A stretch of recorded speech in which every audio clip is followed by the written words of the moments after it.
continuación, se realizará el 11º debate. De acuerdo al sorteo del pasado viernes, la 11ª dupla que contenderá esta etapa está integrada por Mirel Aremi Herrera Sánchez, del Partido Morena, y Yareli Contreras Carmona, del Partido del Trabajo, a quienes les solicitamos pasar al escenario a tomar sus lugares.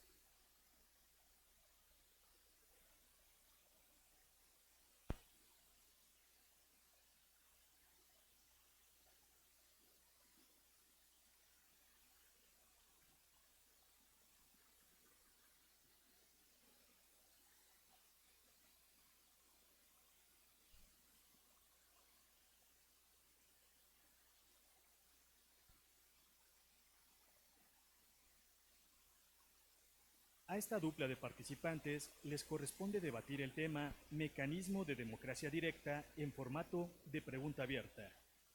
En ese tenor, les realizamos a ambas las siguientes preguntas. A su consideración, ¿por qué los mecanismos de democracia directa contemplados en la Constitución Federal han sido poco utilizados para la toma de decisiones? Y la siguiente pregunta, ¿qué mecanismos de participación directa deberían contemplarse en la Constitución Federal, además de los previstos? Respecto de las cuales deberán argumentar de manera concreta y sólida su respuesta. La participación inicial será para quien resultó la primera sorteada en la conformación de la dupla, que es Mirel Aremi Herrera Sánchez. Antes de iniciar este debate, les recordamos a las participantes que deben respetar los tiempos de cada intervención, así como evitar descalificativos o lenguaje que denigre u ofenda a su oponente. Además, que no está permitido el uso de teléfonos celulares o cualquier dispositivo electrónico durante su participación. Ahora daremos inicio al 11º debate. Mirel Aremi Herrera Sánchez, tienes 3 minutos para desahogar su discurso de apertura. Adelante.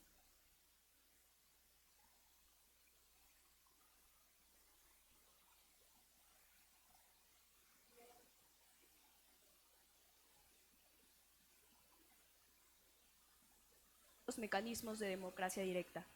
La democracia sabemos que es uno de los pilares fundamentales en la Constitución y en el funcionamiento de un Estado de Derecho.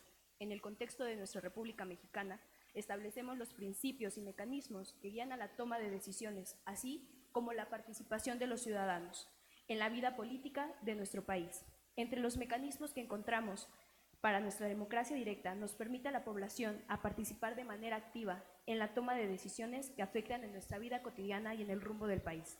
Los mecanismos de democracia directa previstos en nuestra Constitución, como lo son el referendo, el plebiscito, la iniciativa popular, representan herramientas poderosas para otorgar a los ciudadanos la posibilidad de influir directamente en todos los asuntos de relevancia a nivel nacional, estatal y local.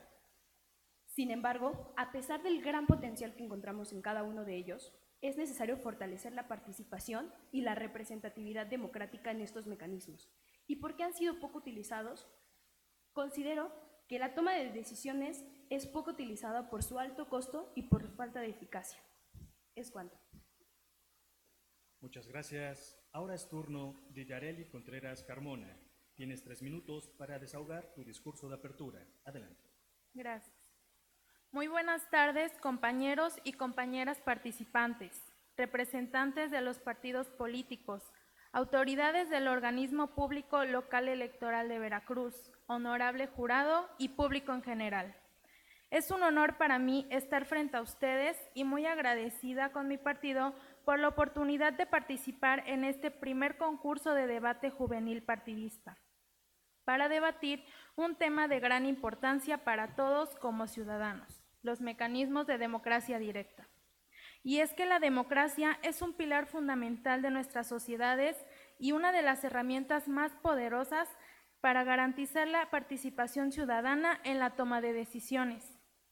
En la Grecia clásica, la democracia no tenía el significado que hoy en día le otorgamos. De hecho, solo una pequeña parte de la sociedad griega era considerada como ciudadana. En esta época, la democracia directa, es decir, el proceso en la cual el poder es ejercido directamente por el pueblo en una asamblea, era posible gracias a las condiciones geográficas, demográficas y a la disponibilidad de tiempo para dedicar un espacio importante a los asuntos de gobierno. Posteriormente, fue la democracia representativa la que pasó a ocupar el primer plano, debido principalmente a que las condiciones que hacían posible las prácticas de democracia directa cambiaron radicalmente a partir de los procesos de emancipación popular en Europa en el siglo XVI. Sin embargo, debido a la imposibilidad de que todos los electores de un país se puedan reunir en tiempo y lugar, la aplicación de la democracia directa en todas las etapas de toma de decisiones no ha tenido aplicación práctica. Por ello, la forma común de aplicación es mediante democracia semidirecta, donde se tiene un gobierno representativo y se disponen de mecanismos de democracia directa, es decir, de un conjunto de procedimientos que permiten a la ciudadanía tomar decisiones políticas de manera directa, mediante el voto sin la intermediación de un parlamento o de un gobierno. Los mecanismos de democracia directa son de gran importancia en un sistema democrático, ya que son fundamentales para empoderar a la ciudadanía, fortalecer la democracia, garantizar la representación efectiva de la voluntad popular y promover la transparencia en la toma de decisiones políticas. Su importancia radica en su capacidad para equilibrar la representación política con la participación directa de los ciudadanos en la vida política. Es cuanto. Muchas gracias. Ahora pasaremos al desahogo de la primera réplica, para lo cual cada participante contará hasta con 3 minutos. Es el turno de Mirel Aremi Herrera Sánchez. Adelante.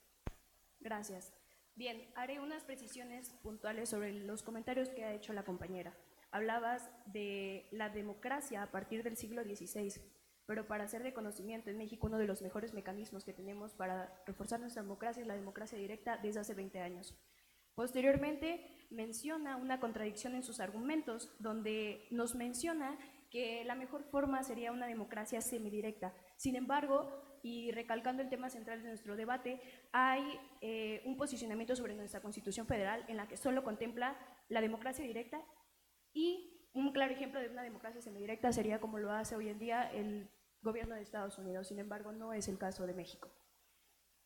Retomando la pregunta central, los mecanismos de democracia directa que contemplamos en nuestra Constitución Federal han sido poco utilizados en la toma de decisiones por falta de eficacia y por sus altos costos. Robert Dahl, en su obra La democracia y sus criterios, nos dice que la democracia todavía no alcanza una utopía ideal. La falta de información y el bajo interés puede influir en los resultados y en la eficacia de estos mecanismos. Esto tiene razón de ser material en nuestro país, de acuerdo a un acuerdo del Consejo General del Instituto Nacional Electoral por el que se realiza la validez de los resultados finales de un cómputo nacional de una consulta popular en el año 2021, donde la participación ciudadana solo fue del 7.11%. Los mecanismos de democracia directa suelen tener una participación más baja en comparación a las votaciones regulares, y esto puede deberse tanto a la falta de incentivos para votar, la falta de conciencia sobre los temas de votación y la percepción de que un voto individual no va a marcar la diferencia. Si bien los mecanismos tienen un potencial para poder empoderar a los ciudadanos en su participación democrática, su falta de eficacia en la práctica para llevar a una subutilización en la toma de decisiones políticas. Por su parte, mi segundo factor es el costo elevado de estos mecanismos. Daniel Smith ha investigado los costos de las elecciones y procesos de democracia, resaltando que los altos costos pueden limitar la accesibilidad de estos. Un caso concreto lo tenemos nuevamente en México en el año 2021, donde los consejeros nacionales electorales habían validado la instalación de 140,000 mesas con un costo de 1.499 millones, que de acuerdo a nuestro presupuesto de egresos del 2021 se reconsidera esta propuesta, donde llegamos a 91,000 mesas para representación, y posteriormente tenemos un porcentaje de 890 millones de pesos, es decir, un costo considerable. Tenemos que tener entendido este parámetro, y son las decisiones que hemos puesto en nuestra participación y representatividad democrática. Es cuanto. Muchas gracias. Ahora es turno de Yareli Contreras Carmona. Tiene 3 minutos para desahogar su primera réplica. Adelante. Gracias. Respondiendo a tu pregunta sobre la democracia semidirecta, no podemos llevar a cabo como tal la democracia directa debido a que las características de esta, que es el estar todos juntos como ciudadanos reunidos en asamblea para tomar decisiones, es por esto que se pasa a tomar la democracia semidirecta con mecanismos de democracia directa. Y bueno, los problemas que yo veo empiezan desde los requisitos a ser cubiertos para la entrada a la solicitud de los mecanismos de democracia directa, que varían en gran magnitud. En el caso de la consulta popular, por ejemplo, actualmente solamente existe un sujeto facultado para convocar dicho mecanismo, el cual es el Congreso de la Unión. Sin embargo, existen 4 sujetos que pueden peticionar al Congreso una consulta popular. El primero es el presidente de la República. El segundo es el equivalente al 33% de los integrantes de cualquiera de las cámaras del Congreso de la Unión, y los ciudadanos en un número equivalente en al menos 2% de los ciudadanos registrados en la lista nominal de electores. Es decir, que aproximadamente se requieren 1.719.075 firmas para que se convoque sin necesidad de la aprobación del Congreso a una consulta popular. Para cumplir con este requisito, se requiere de una gran estructura con cobertura nacional y de financiamiento que permita que se lleve a cabo dicho mecanismo. En la práctica, solo los grandes grupos de interés o algunas agrupaciones nacionales previamente constituidas pueden cumplir con este requisito y por lo tanto son los únicos que materialmente pueden ejercitar este derecho. En este sentido, para la población civil, la consulta popular no es posible. Ahora, respecto a la segunda pregunta, la inclusión de mecanismos de participación directa en una Constitución federal es una decisión importante y debe abordarse con cuidado para garantizar un equilibrio adecuado entre la representación democrática y la participación directa de la ciudadanía.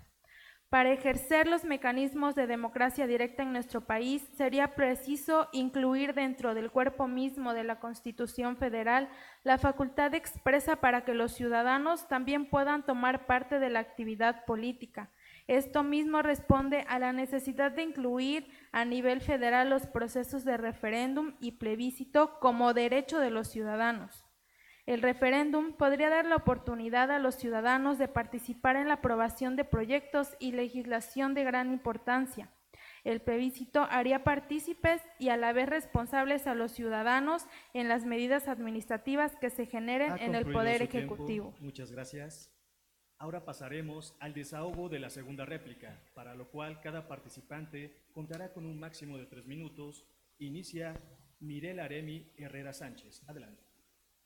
Perfecto, comentas que hay 4 sujetos los que pueden participar y que actualmente es un sujeto el que realiza su función. Cabe recalcar que nosotros en 2021, a través de nuestro presidente Andrés Manuel López Obrador, tuvimos una consulta popular que la encabezó nuestro Ejecutivo Federal. Posteriormente, me parece que tienes un desconocimiento de los datos que se necesitan para una consulta popular previstos en nuestra Constitución en el artículo 71. Es necesario el punto 13 de la lista nominal, no el 2%.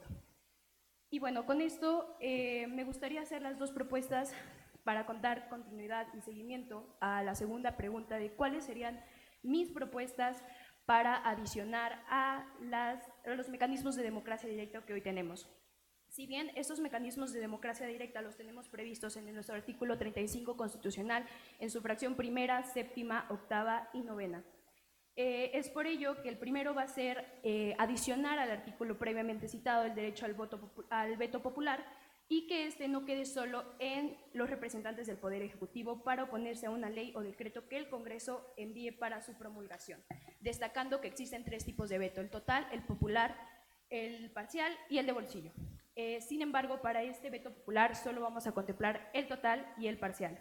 La propuesta sentada va a ser la siguiente: podrán solicitar los ciudadanos o ciudadanas que representen ante la presidencia del Congreso un escrito plenamente identificado donde se señale el nombre de la ley que se veta. Dicho escrito deberá estar firmado por al menos el punto 13 de la ciudadanía inscrita en la lista nominal y deberá de tener el nombre completo de quienes firman, clave de elector y domicilio de la persona representante. Se va a exhortar como un mecanismo de prevención a las cámaras locales de los 32 estados a la creación de una comisión especial para el veto popular para su estudio y dictamen. Este va a proceder siempre y cuando sea materia del Congreso, que no atente contra la seguridad ciudadana y que fundamente y motive por qué la ciudadanía va en contra total o parcial de esta ley y decreto. Mi segunda propuesta va a ser una asamblea popular, en la cual permita que los ciudadanos participen de manera activa en la toma de decisiones y la formulación de políticas públicas.